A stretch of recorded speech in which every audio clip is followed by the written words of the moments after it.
أعوذ بالله من الشيطان الرجيم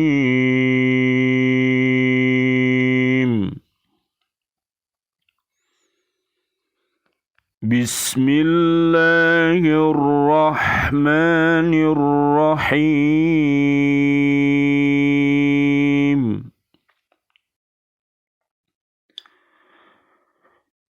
إن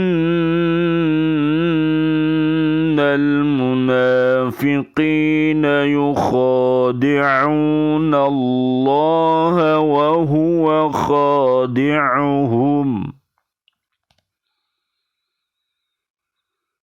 وإذا قاموا إلى الصلاة قاموا كسالى يراءون الناس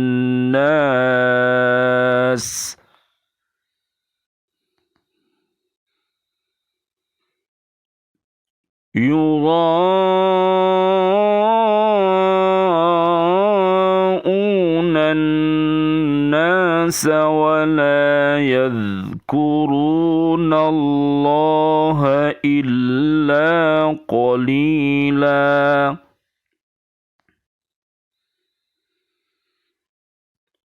مذبذبين بين ذلك لا إله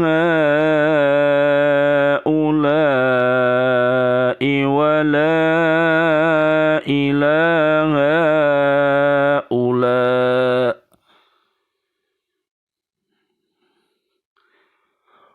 ومن يضلل الله فلن تجد له سبيلا.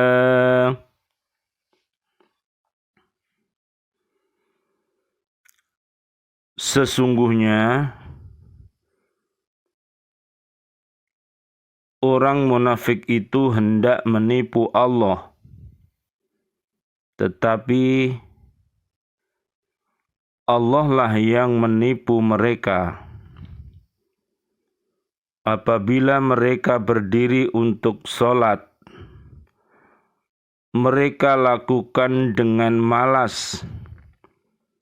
Mereka bermaksud riya, ingin dipuji di hadapan manusia. Dan mereka tidak mengingat Allah kecuali sedikit sekali. Mereka dalam keadaan ragu antara yang demikian iman atau kafir. Tidak termasuk kepada golongan ini orang beriman dan tidak pula kepada golongan itu orang kafir. Barang siapa dibiarkan sesat oleh Allah, maka kamu tidak akan mendapatkan jalan untuk memberi petunjuk baginya.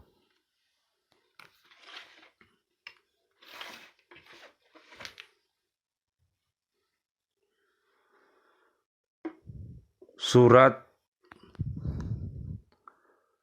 An-Nisa ayat 142 sampai 143. Surat An-Nisa ayat 142 sampai 143 tentang munafik. Marilah kita fahami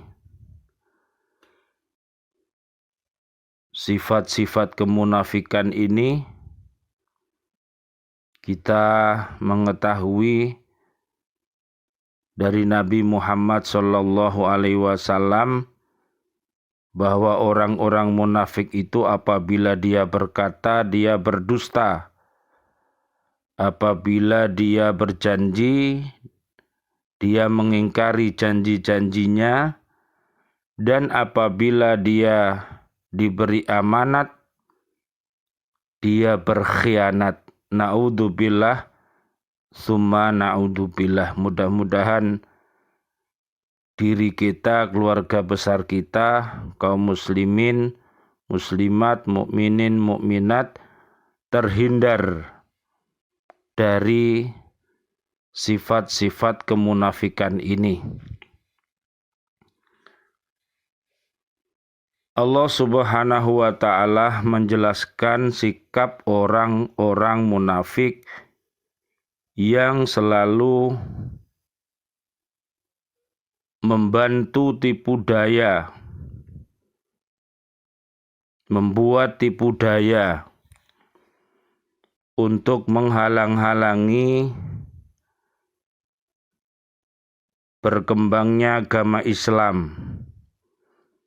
Mereka juga menipu Rasulullah Muhammad SAW dan orang-orang yang beriman yang bersama para nabi dan rasul sejak dahulu sampai akhir zaman dengan jalan menampakkan keimanan dan menyembunyikan kekafiran. Kaum munafik telah menipu Allah dengan menipu Rasul-Nya.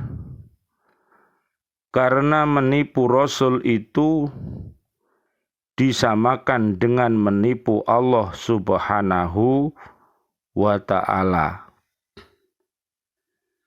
Perbuatan mereka menipu Allah dan Rasul-Nya itu adalah perbuatan sesat. Allah Maha mengetahui apa yang terkandung dalam hati-hati mereka. Oleh sebab itu Allah membalas tipuan mereka seperti yang diterangkan Allah dalam firman-Nya, wa makaru wa makarallah wallahu khairul makirin. Dan mereka orang-orang kafir membuat tipu daya, maka Allah pun membalas tipu daya, dan Allah sebaik-baik pembalas tipu daya. Surat Ali Imran ayat 54. Mathaluhum kamathalil ladzi istawqada nara falamma adaa'at ma hawlahu dhahaballahu binurihim wa tarakahum fi dhulumatil la yubsirun. Perumpamaan mereka seperti orang-orang yang menyalakan api setelah menerangi sekelilingnya. Allah melenyapkan cahaya yang menyinari mereka dan membiarkan mereka dalam kegelapan, tidak dapat melihat. Surat Al-Baqarah ayat 17. Tipu daya mereka tidak akan berhasil dan mereka tidak akan mendapat manfaat dari petunjuk-petunjuk yang datang dari Allah. Karena sifat-sifat kemunafikannya yang bersemi di dalam dada-dada mereka. Apabila mereka mendirikan sholat, mereka bermalas-malas karena tidak mempunyai keinginan untuk melakukannya. Mereka tidak meyakini adanya pahala di akhirat dan tidak merasa takut akan ancaman Allah di hari kemudian. Hal ini disebabkan karena hatinya kosong dari iman yang benar. Mereka ikut melakukan sholat hanya agar dikatakan seorang muslim muslimah. Sedangkan apabila mereka tidak lagi berada di lingkungan kaum muslimin muslimat, mereka tidak lagi melakukannya.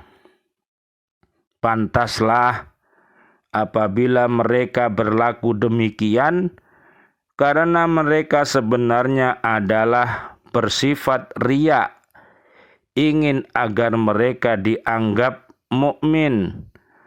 Mereka tidak melakukan salat terkecuali dalam waktu-waktu tertentu saja, yaitu pada saat-saat mereka berada di hadapan umat Islam. Na'udzubillah summa na'udzubillah. Ayat 143 dari surat An-Nisa. Kaum munafik kadang-kadang memihak orang-orang mukmin dan kadang-kadang memihak orang-orang kafir. Sikap mereka memihak itu pun tidak dilakukan secara ikhlas, karena mereka hanya menginginkan ketentuan duniawi dan melepaskan diri dari tekanan-tekanan yang akan dijumpainya dari kedua belah pihak. Barang siapa yang disesatkan dari hidayah Allah, maka tidak ada yang dapat menolong dan tidak ada yang dapat menunjukinya kepada jalan yang benar yang akan melepaskan mereka dari kesesatan.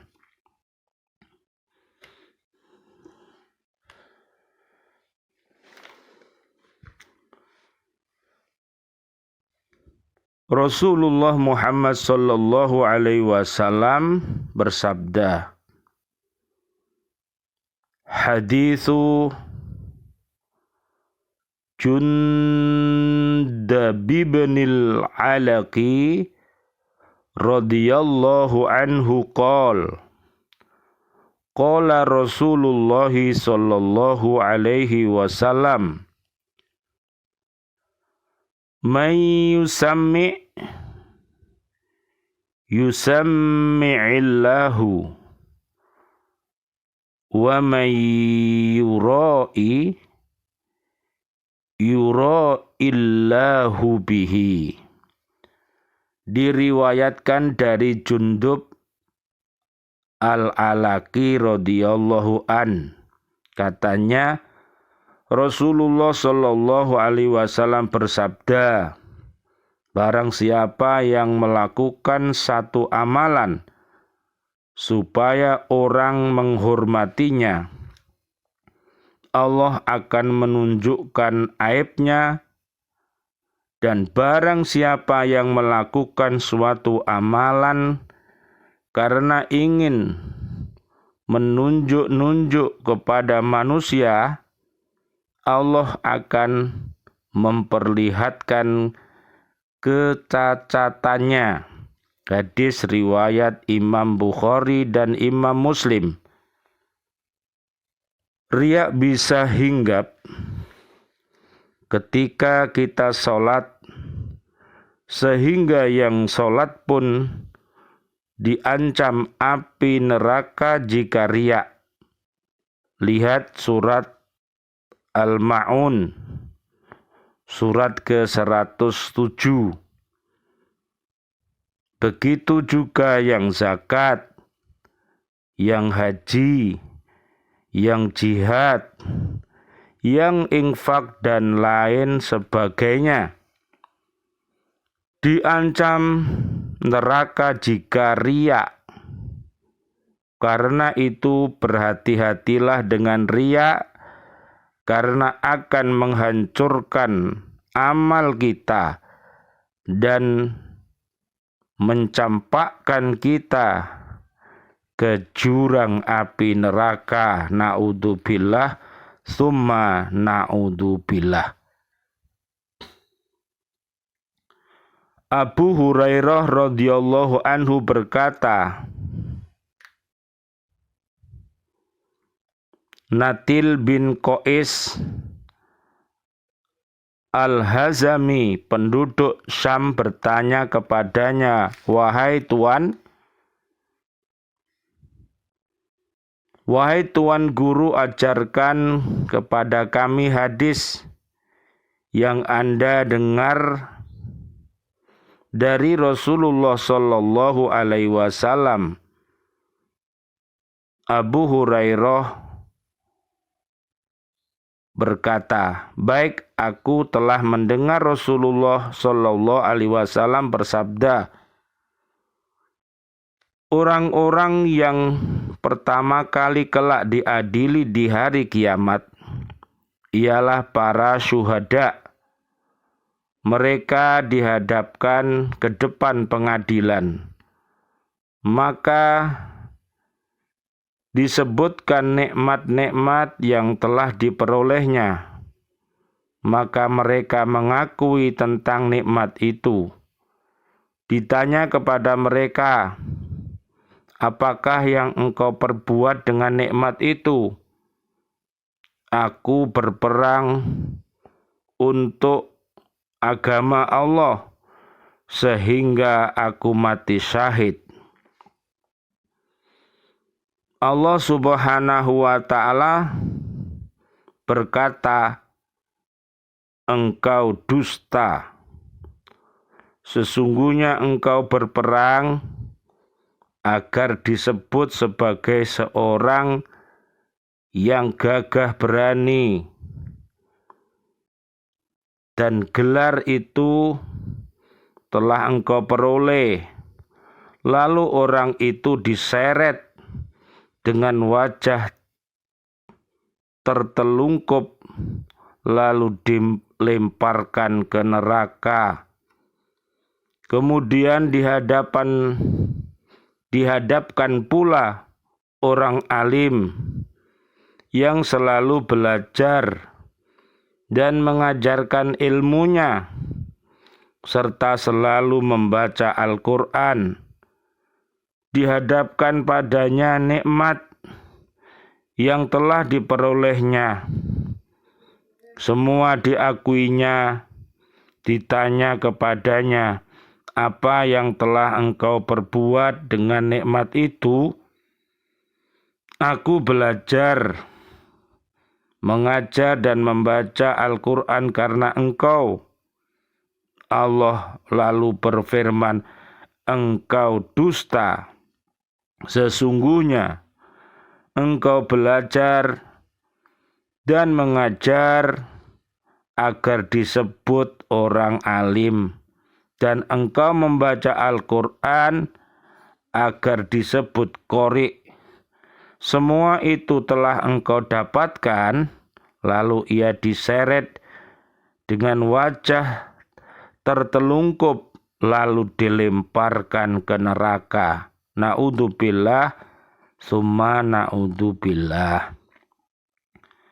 Setelah itu dihadapkan orang yang memiliki banyak kekayaan dengan berbagai kenikmatan dari Allah. Segala kenikmatan itu dihadapkan kepadanya, lalu diingatkan nikmat yang telah diperolehnya. Semua diakuinya. Ditanya kepadanya, apa yang telah engkau perbuat dengan harta yang banyak itu? Jawabnya, aku tidak pernah meninggalkan amal yang engkau sukai. Aku menyumbangkan semua harta yang kumiliki karena engkau. Firman Allah, engkau dusta. Sesungguhnya engkau melakukan semua itu supaya kamu disebut dermawan. Dan sebutan itu telah engkau dapatkan. Lalu ia diseret dengan wajah tertelungkup, lalu dilemparkan ke neraka. Hadis riwayat Imam Muslim. Jadi marilah kita menata nawaitu kita, niatan kita untuk belajar ikhlas karena Allah. Oleh karena itu, mari perdalam Islamnya, mari perdalam imannya, dan mari perdalam ihsannya, sehingga apa yang kita lakukan mudah-mudahan semuanya ditolong sama Gusti Allah, kita bisa ikhlas qaulan wa fi'lan, baik itu secara ucapan dan perbuatan. Jangan sampai kita seperti yang digambarkan di dalam hadis tadi. Pengakuan mereka sebagai haji mabrur, para syuhada, orang alim, dan orang dermawan ternyata dikarenakan riya, maka mereka bukan memperoleh ridhonya Allah, akan tetapi dia justru malah mendapat laknatnya Allah. Itulah perbuatan orang-orang munafik. Jadi perbuatan-perbuatan orang munafik itu menampakkan keimanannya, tapi dia menyembunyikan kekafirannya. Oleh karena itu, buanglah kepribadian kemunafikan yang ada di dalam diri kita semuanya, dan isilah dengan kepribadian orang yang beriman dan takwa kepada Allah, untuk minta tolong kepada Allah. Jadilah haji yang mabrur, jadilah syuhada, pahlawan yang asli, jadilah orang alim yang khair, dan jadilah dermawan yang diridhoi oleh Allah Subhanahu wa ta'ala. Mudah-mudahan kita bisa semuanya atas pertolongan Allah Subhanahu wa ta'ala. Setan akan berusaha keras agar amalan Bani Adam lago atau tidak berpahala. Salah satunya adalah dengan riya. Riya adalah syirik kecil.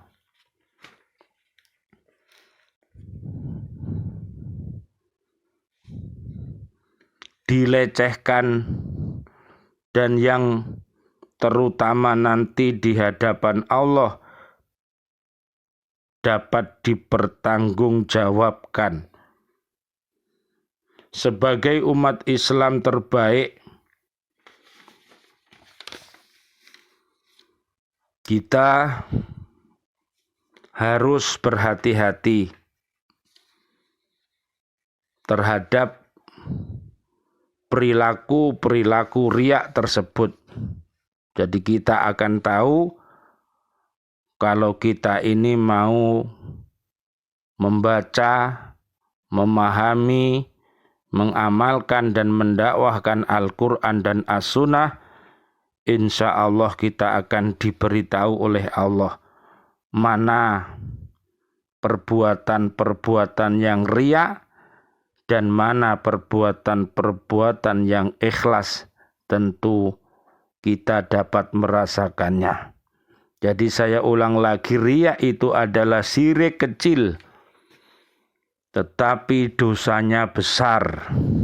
Riya adalah amalan hati yaitu menginginkan amalannya diperhatikan oleh selain Allah Subhanahu wa Ta'ala, ingin dilihat oleh makhluk-makhluk yang ada di dunia ini. Riya sangat berbahaya bagi diri sendiri karena sifatnya halus.